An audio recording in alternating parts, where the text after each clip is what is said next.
Hello everyone, कैसे हैं आप लोग। उम्मीद करते हैं आप सब अच्छे होंगे। आज की इस वीडियो में हम पढ़ने वाले हैं क्लास 12th इंग्लिश का फ्लेमिंगो बुक से फिफ्थ यानी last poem aunt Jennifer's tigers. ठीक है, इसके पोएट है Adrienne rich.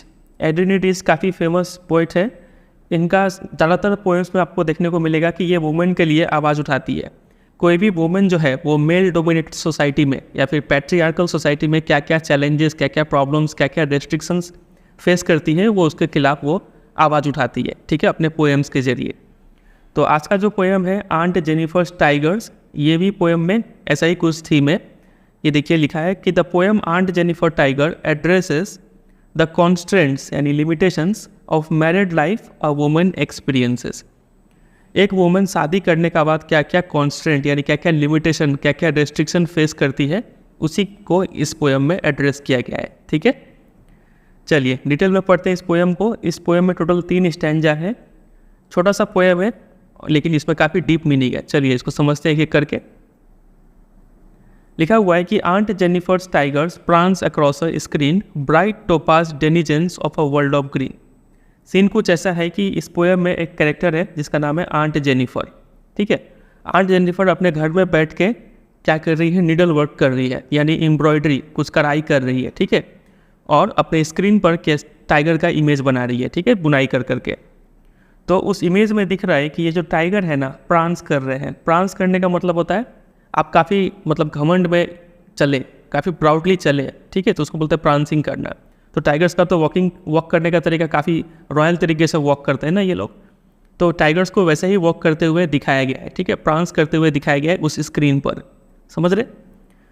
Bright topaz denizens of a world of green. Tigers को अब यहाँ पे कंपेयर कर दिया गया है ब्राइट टोपाज से। टोपाज क्या होता है? टोपाज एक टाइप का स्टोन होता है, येलो कलर्ड स्टोन। ठीक है, आप इस पिक्चर पे देख सकते हैं। तो ऐसा ही कलर जो होता है टाइगर का भी होता है। ठीक है, तो यहाँ पे टाइगर्स को कंपेयर किया गया है टोपाज स्टोन के साथ। तो बोला गया है कि ये टाइगर्स जो है, ठीक, ये ब्राइट टोपाज स्टोन की तरह दिखते हैं। ठीक है, और ये डेनिजेंस का मतलब होता है इनहेबिटेंट्स, जहाँ पे इनका रहने का जगह है। ठीक है, ये लोग कहाँ रहते हैं टाइगर्स? तो जंगल में रहते हैं। तो ये टाइगर्स कहाँ के निवासी है, कहाँ के इनहेबिटेंट है? Of a world of green. World of green यानी फॉरेस्ट के निवासी है ये। ठीक है, फिर आगे लिखा है थर्ड लाइन में कि दे डू नॉट। अभी तक तो हमने देखा कि आंट जेनिफर जो है अपने स्क्रीन पर टाइगर्स बना रही है। टाइगर्स काफ़ी प्राउडली वॉक कर रहे हैं। ठीक है, काफ़ी ब्राइट है। ब्राइट बोलने का मतलब यहाँ पे है टाइगर जो है वो फुल ऑफ एनर्जी है, वाइब्रेंट है काफ़ी, और काफ़ी जीवंत, अलाइव है। ठीक है, ऐसे सुस्त नहीं है। समझे? यहाँ तक 2 लाइन में हमने यही समझा। तीसरे लाइन में लिखा है कि they do not fear the man beneath the tree, they pace in sleek chivalric certainty. अब इसमें काफ़ी डीप मीनिंग छिपा हुआ है। बोला जा रहा है, पहले लिटरल मीनिंग समझाते हैं। बोला जा रहा है कि ये जो टाइगर्स है ना, इनको कोई डर नहीं है उन मैन से जो कि ट्री के नीचे खड़े हुए हैं। ठीक है, और बिना किसी डर के दे पेस चले जा रहे हैं इन स्लीक। स्लीक का मतलब होता है स्मूथ एंड शाइनी। शिवलरिक सर्टेनिटी, शिवलरिक का मतलब होता है कॉन्फिडेंट, और शिवलरिक का ऐसे मीनिंग होता है कि ऐसा इंसान जो वुमेन को काफ़ी रेस्पेक्टफुली ट्रीट करे, अच्छे तरीके से ट्रीट करे। ठीक है, नोबल तरीके से ट्रीट करे, ऐसे इंसान को शिवलरिक कहते हैं। समझे? तो यहाँ पे टाइगर जो है वो शिवलरिक है, यानी टाइगर काफ़ी कॉन्फिडेंट है, फियरलेस है, नीडर है। ठीक है, सर्टेनिटी, समझ रहे? मतलब उसको कोई डाउट नहीं है, बिना किसी डर के वो चले जा रहा है। समझे? तो ये टाइगर को इन मेन से कोई डर नहीं है। तो पहला स्टैंजा में मेन थीम हम यहाँ पे निकल के आ रहा है। यहाँ पे दो जन को कंपेयर किया गया है, एक है टाइगर्स और दूसरे हैं मेन। समझे? पहला 2 लाइन और लास्ट का लाइन, इस पूरे स्टैंजा में 3 लाइन में तो टाइगर को ही डिस्क्राइब किया गया है और मैन को सिर्फ 1 लाइन में डिस्क्राइब किया गया है। इससे हमें ये समझ में आ रहा है कि जो मैन को है उतना इम्पोर्टेंस नहीं दे रही है हमारी पोएट एड्रेनी रिच। बात अगर नहीं समझ रहे हैं, मैन को सिर्फ 1 लाइन बोल के यहाँ पे हटा दिया गया। ज़्यादातर यहाँ पे डिस्क्रिप्शन टाइगर का ही दिया गया है। तो एड्रेनी रिच को पहले से ही मैन से कुछ टाइप का चिरन है। समझ रहे? वो टाइगर को सिर्फ डिस्क्राइब की है।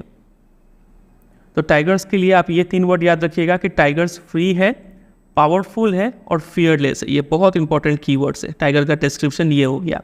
और मैन को यहाँ पे लेस इंपॉर्टेंट दिखाया गया है और लेस सिग्निफिकेंट, उतना इनका महत्व नहीं है यहाँ पे। समझे?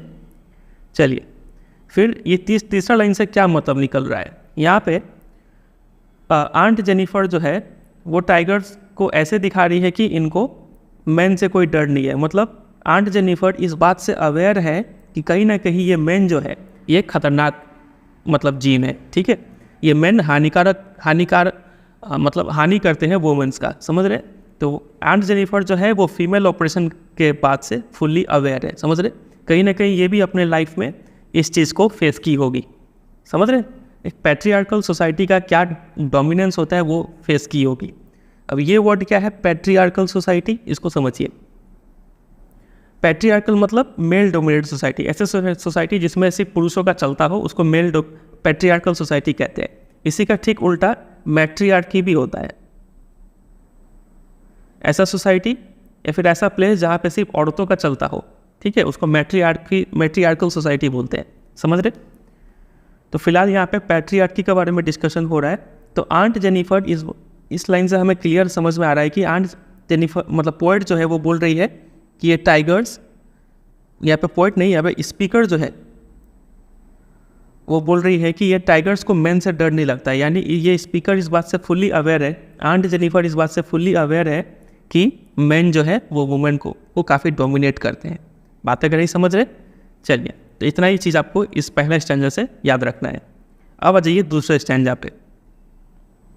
इससे बोला गया कि aunt Jennifer's fingers fluttering through her wool find even the ivory needle hard to पुल।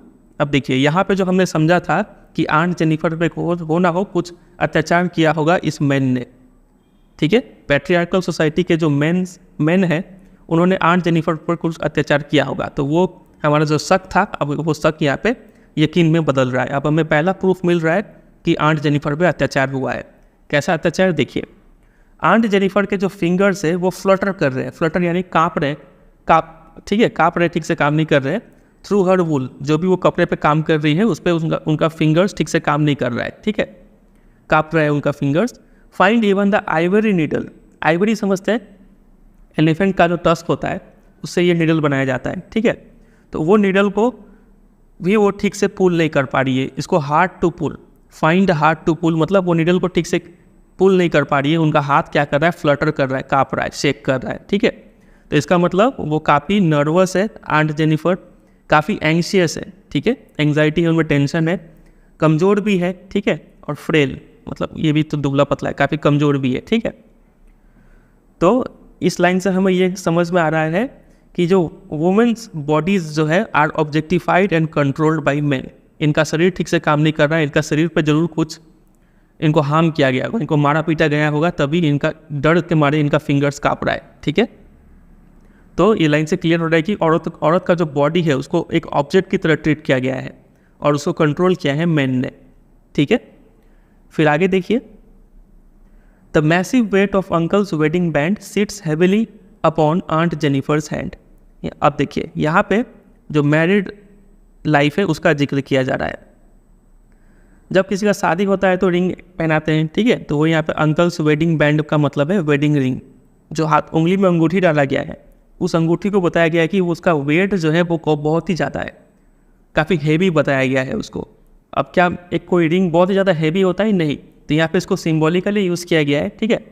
यहाँ पे वेट का मतलब है जो जिम्मेदारी आया है, जो रेस्ट्रिक्शन उन पर लगा है वो रेस्ट्रिक्शन काफ़ी मैसिव है, काफ़ी ज़्यादा है, ठीक है। और ये जो रिंग है वो इतना sits heavily upon aunt Jennifer's hand, वो काफ़ी बुरी तरीके से आंट जेनिफर को जकड़ लिया है, ठीक है, उनके हाथों को जकड़ लिया है। इसका मतलब है सिट्स हैविली का मतलब यहाँ पे लिखा है burdened by the demands of patriarchal society. किसी भी पैट्रियार्कल सोसाइटी में, ठीक है, जहाँ पे मेल डोमिनेट करते हैं, भले ही वो पिता हो, भाई हो, पति हो, ठीक है, वो लोग का डिमांड पूरा करते करते मतलब इनको जकड़ के रख दिया है, आंट जेनिफर के हाथों को काफ़ी जकड़ के रख दिया है। वही यहाँ पे मीनिंग निकल रहा है। बात अगर समझ रहे हैं, चलिए।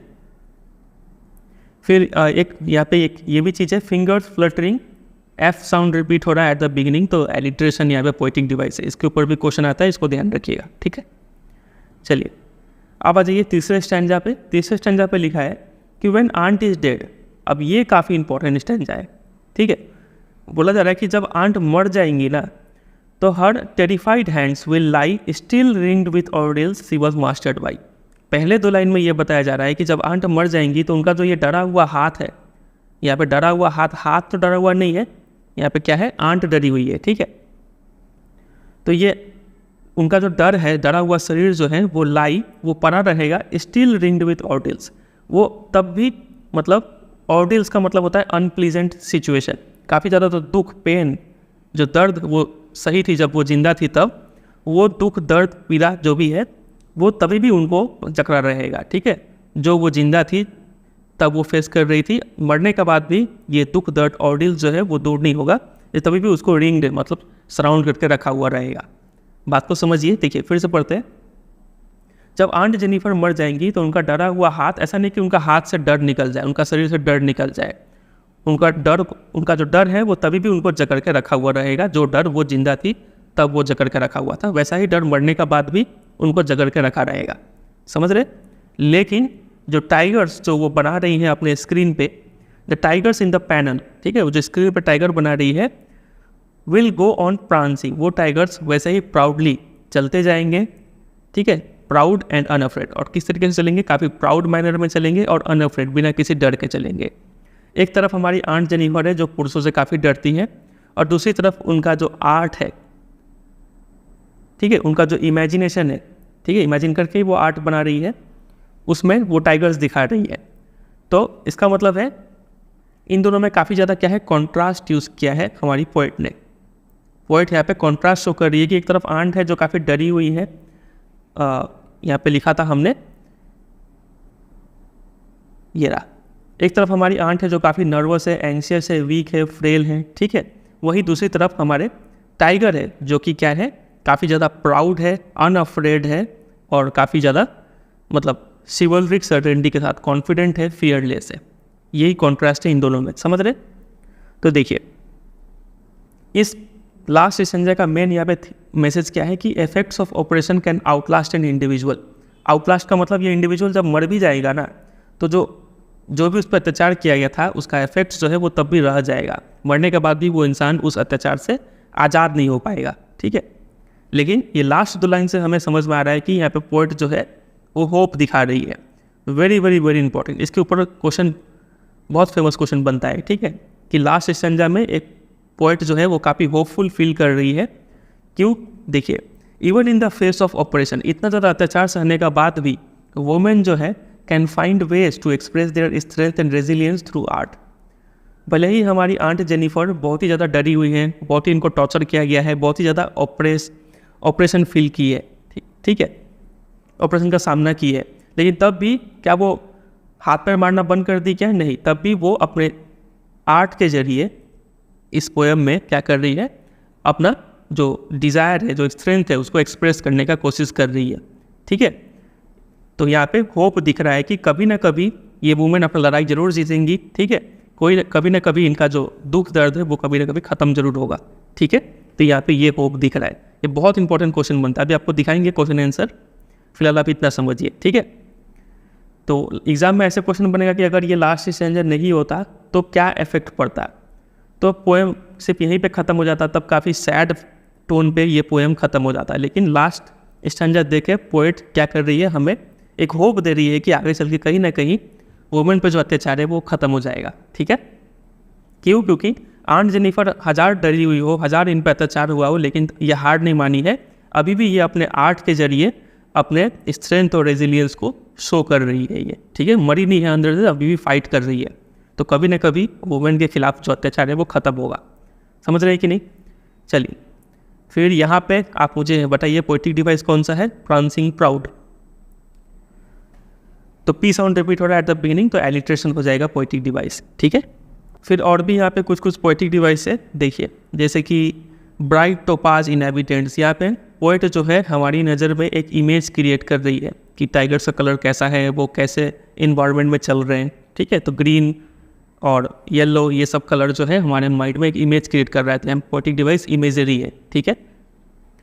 और फिर यहाँ पे सिम्बोलिज्म भी यूज़ हुआ है कई जगह, क्योंकि ये टाइगर्स क्या दिखा रहे हैं, मतलब एक ब्रेव एटीट्यूड दिखा रहे हैं, तो एक सिम्बोलिज्म भी है यहाँ पे। फिर बोल सकते हैं कि टाइगर्स जो है वो सिवलरिक सर्टेनिटी के साथ चल रहे हैं, टाइगर्स को ह्यूमन क्वालिटी दिया गया है, तो यहाँ पे टाइगर्स को क्या कर सकते हैं, बोल सकते हैं कि टाइगर्स को पर्सोनिफाई किया गया है, समझ रहे। तो यही सब कुछ पोएटिक डिवाइस है यहाँ पे। सबसे ज़्यादा इंपॉर्टेंट यही है फिंगर्स फ्लटरिंग और प्रांसिंग प्राउड, यहाँ पे एलिट्रेशन यूज़ हुआ इन दोनों जगह पे, ठीक है। बस इतना ही बात याद रखिए, इसके बाहर तो और कोई क्वेश्चन नहीं आएगा। यहाँ पे आप ये दो वर्ड में डिफरेंस समझिए, सिंपैथी और इम्पैथी में डिफरेंस क्या होता है। दोनों का मतलब यही है, लगभग सिमिलर मीनिंग है, सहानुभूति दिखाना। लेकिन अब किसी की तरफ ज़्यादा ही डीपली सहानुभूति जब दिखाते हैं तो उसको इम्पैथी बोलते हैं। हल्का फुल्का अगर आप उसके प्रति सहानुभूति दिखाते हैं तो सिंपैथी बोलते हैं। फॉर एग्जांपल मान लीजिए कि कोई एक इंसान है, इसका कोई रिश्तेदार था जो कि मर गया, ठीक है। तो आप इसके लिए सॉरी फील कर रहे हैं, ठीक है। तो आप क्या कर रहे हैं, आप सिंपैथी शो कर रहे हैं। आपको अच्छा नहीं लगा कि इसका कोई रिलेटिव मर गया, तो आपने क्या किया, सिंपैथी शो किया। अब अगर मान लीजिए कि आप क्या करते हैं, आप इसके साथ सॉरी तो फील कर ही रहे हैं, लेकिन साथ ही साथ आपको भी ये पेन फील हो रहा है, ठीक है। इसका जो रिलेटिव मर गया उसका गम में आप भी डूब गए, ठीक है। तो आप क्या कर रहे हैं, आप वहाँ पे इम्पैथाइज कर रहे हैं। कुछ ज़्यादा ही डीपली अगर आप किसी के प्रति कनेक्ट हो जाते हैं तो वहाँ पे इम्पैथी शो करते हैं, समझे। ये दोनों में डिफरेंस याद रखिएगा। यहाँ पे कुछ क्वेश्चन आंसर्स हम लाए हैं, ये हम अपने वेबसाइट से डाउनलोड किए हैं। आप वेबसाइट पर जाके इस चैप्टर, इस पोएम का जितना भी इंपॉर्टेंट क्वेश्चन आंसर्स है वहाँ पे जाके डाउनलोड कर सकते हैं, ठीक है। तो देखिए यहाँ पे कुछ क्वेश्चंस हम डिस्कस करना चाहेंगे। पहले ये कुछ MCQs है, ये तो जनरल MCQs है, वो सब आप देख लेंगे, ठीक है। आप पढ़ के कर पाएंगे ये सब। कुछ जो इंपॉर्टेंट क्वेश्चन है वो हम मार्क किए हैं यहाँ पे। ये रहा क्वेश्चन नंबर 9, देखिए लिखा है कि how are aunt Jennifer's tigers different from her. Aunt Jennifer और टाइगर में क्या डिफरेंस है। तो बहुत ही सिंपल सा आंसर है, आंट जो है हमारी वीक है, मीक है, सबमिसिव है, scared of expressing her feelings openly, ठीक है।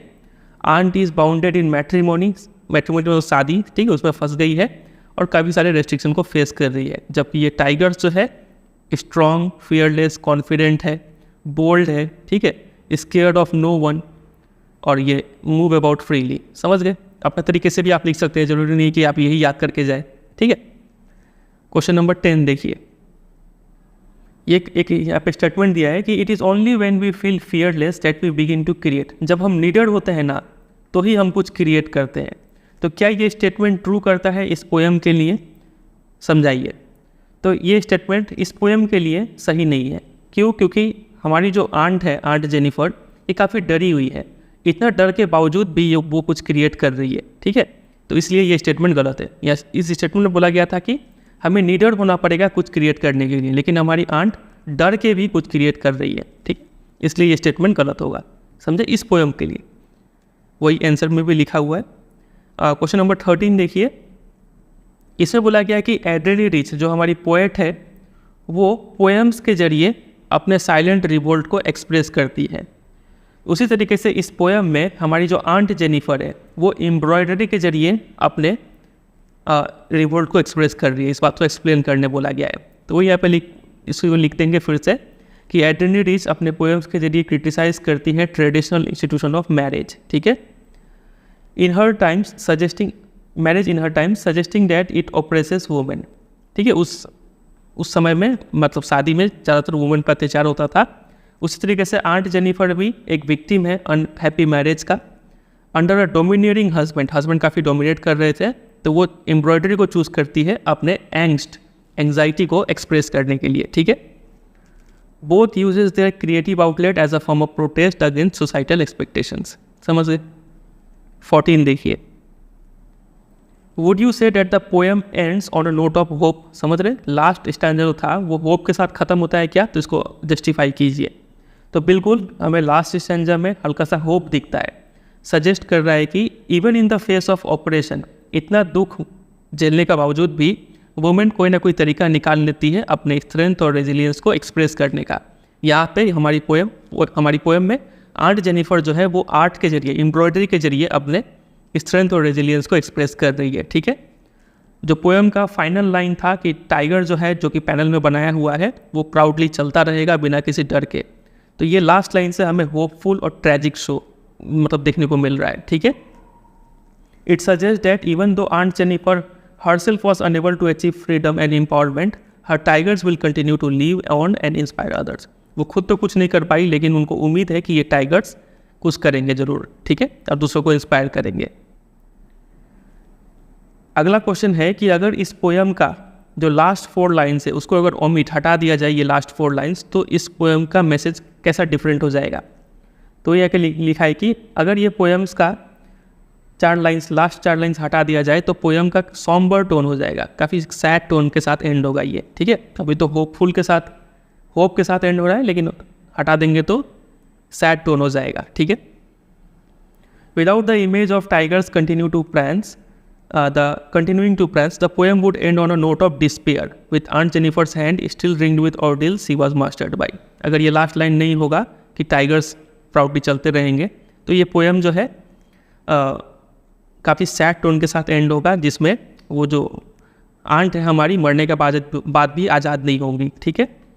The message of the poem would refer to oppression and suffering of women without any hope for liberation. तब ये पोएम का मैसेज सिर्फ होगा कि वुमेन के प्रति अत्याचार हो रहा है, वुमेन काफ़ी सफ़र कर रही है, उसमें ये होप नहीं रहेगा कि ये वुमेन जो है इससे कभी आज़ाद भी हो सकती है, ये होप नहीं रह जाएगा, ठीक है। चलिए आप पढ़ सकते हैं इसको। बाकी यहाँ पे अक्रॉस द टेक्स्ट जो 2 चैप्टर मिला के एक क्वेश्चन बनता है, वो सब क्वेश्चंस भी दे दिए हैं। आप ये सारा क्वेश्चन आंसर्स मेरे वेबसाइट से जाकर प्रिपेयर कर सकते हैं, ठीक है। ऐसा PDF भी डाउनलोड कर सकते हैं। चलिए, तो इसी के साथ ये वीडियो एंड होता है। वीडियो अगर आपको अच्छा लगा है तो आपको पता ही है 3 काम करना है। वीडियो को एक लाइक कर दीजिएगा, फ्रेंड के साथ शेयर कीजिएगा, और अगर आप चैनल पर नए हैं तो इसको सब्सक्राइब भी कर लीजिएगा। और अगर आपके मन में कोई डाउट कन्फ्यूजन है तो आप कमेंट करके ज़रूर बताइएगा, हम कोशिश करेंगे वहाँ पे उसको सॉल्व करने का, ठीक है। चलिए एंड करते हैं, मिलते हैं बहुत जल्द किसी और वीडियो में। तब तक के लिए bye bye and take care.